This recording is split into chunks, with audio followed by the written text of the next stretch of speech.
Isa na namang budget recipe ang lulutuin ko sa araw na ito at talaga namang napapanahon sa sobrang init ng panahon. Panoorin lang ang video para sa sangkap at pamamaraan ng pagluluto. Sa isang kasirola, maglagay ng Mr. Gulaman Yellow Unflavored. Lagyan ng 1 litro ng tubig at pwede rin kayong maglagay ng asukal kung gusto ninyo. Haluin ito at pakuluan sa katamtamang lakas ng apoy. Haluing muli para hindi dumikit sa ilalim at kung tuluyan na nga itong kumulo, isalin natin sa isang container. Alisin ang bula sa ibabaw at iset aside natin ito para mag-firm ang ating Mr. Gulaman. Maglalagay din ako ng hinog na mangga. Hiwain lang ito ng maliliit. Depende na sa inyo kung gaano karaming mangga ang ilalagay ninyo sa ating napakasarap na panghimagas. Kung umabot ka sa parting ito ng panonood, ibig sabihin ay nagustuhan mo ang ating recipe. Comment lang sa ibaba kung taga saan ka para malaman ko kung hanggang saan umaabot ang aking video recipe. Maglalagay din pala tayo dito ng kinayod na buko. Depende na lang din sa inyo kung gaano karami para lalong sumarap ang ating panghimagas.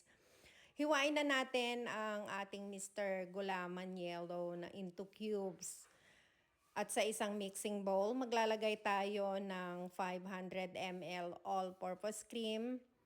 Ilagay na rin ang 1 lata ng mango creamer. Haluin lang ito para mag-combine at maglagay ng 1 lata ng evaporated milk. Kahit na anong brand ay uubra naman.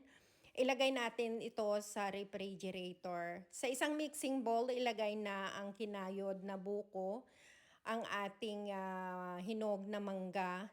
Maglalagay din ako rito ng nata de coco at ilagay na rin ang ating nahiwang Mr. Gulaman Yellow.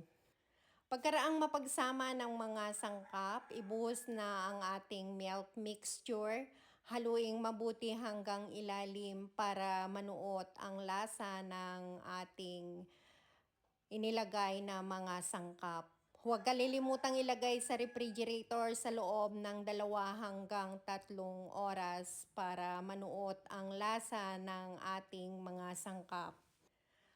Pagkaraang ma-refrigerate nito, pwede na nating iserve ang ating napakasarap na mango salad recipe. Ilalagay ko lang ito sa matataas na baso. Huwag kalilimutang i-follow ang ating Lutong Pinoy recipe para update ka palagi sa pag-upload ko ng bago at napakatipid na recipe. Maraming salamat sa patuloy na pagsuporta.